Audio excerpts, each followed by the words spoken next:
eh, para kiai sekalian yang kami hormati.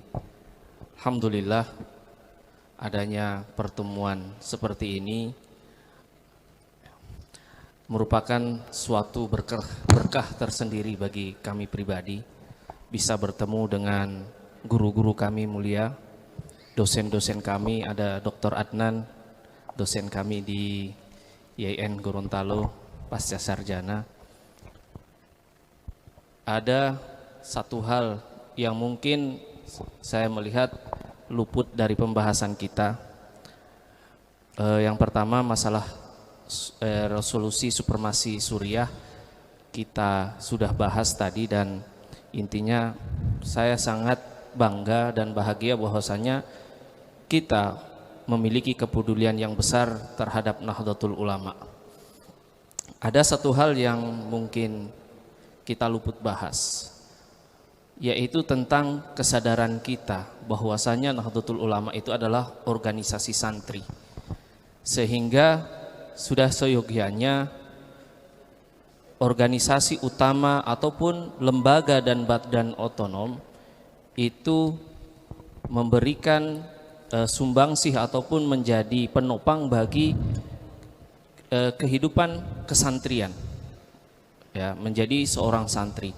Maka yang saya perhatikan bahwasanya, mohon maaf, selama ini dalam kajian-kajian keagamaan, keilmuan kita masih kurang antusias menghadiri kajian-kajian kitab yang diadakan oleh guru-guru kita, para kiai kita.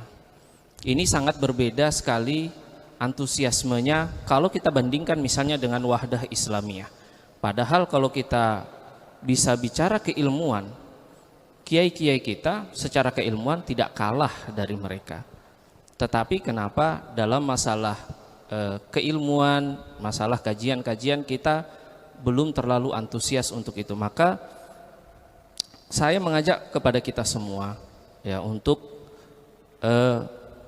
lebih memperkuat lagi keinginan kita untuk belajar dan mengkaji. Begitu juga dalam badan-badan otonom, lembaga-lembaga.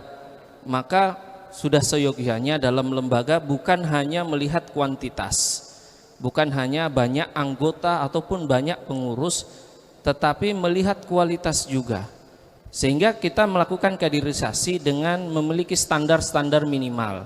Misalnya dalam badan otonom, dalam standar minimal, misalnya dalam badan otonom apa, itu standar minimalnya ya misalnya bisa mengaji. Itu kita harus mulai membangun seperti itu.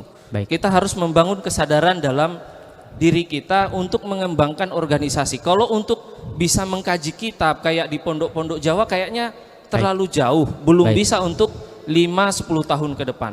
Tapi minimal kita memiliki standar paling minimal.